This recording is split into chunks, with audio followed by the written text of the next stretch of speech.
Mes parents ont pris le parti de mon frère après qu'il a manqué de respect à ma femme. Des années plus tard, ils m'ont supplié de les aider, mais ma réponse glaciale a brisé leur dernier espoir. Mon frère Gabriel a toujours été l'enfant préféré. Plus admiré, jamais puni. Moi, j'étais juste l'autre fils. Puis j'ai rencontré Danielle. Après 5 ans ensemble, j'avais décidé de la demander en mariage pendant Thanksgiving chez mes parents.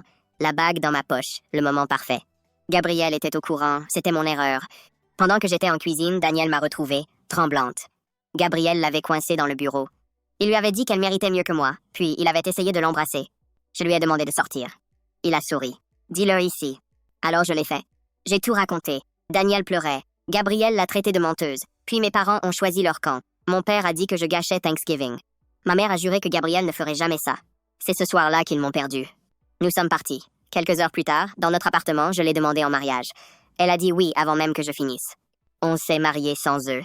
4 ans ont passé, carrière en finance, une maison, une fille, Nathalie, une vie paisible, loin d'eux. Puis ma mère m'a appelé en larmes.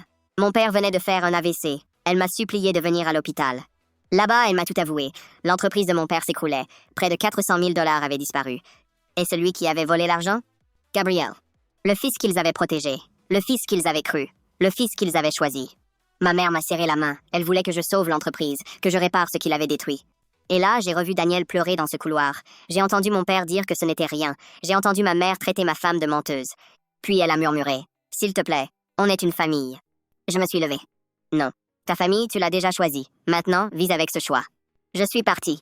Mon père a survécu, pas son entreprise. Gabriel a disparu. Mes parents ont perdu leur maison en essayant de couvrir ses dettes. Le mois dernier, ma mère m'a envoyé une vieille photo de Gabriel et moi enfants. Au dos, il y avait écrit « J'aurais dû te croire ». Je l'ai laissé brûler. Parce que certaines vérités reviennent toujours finir le travail.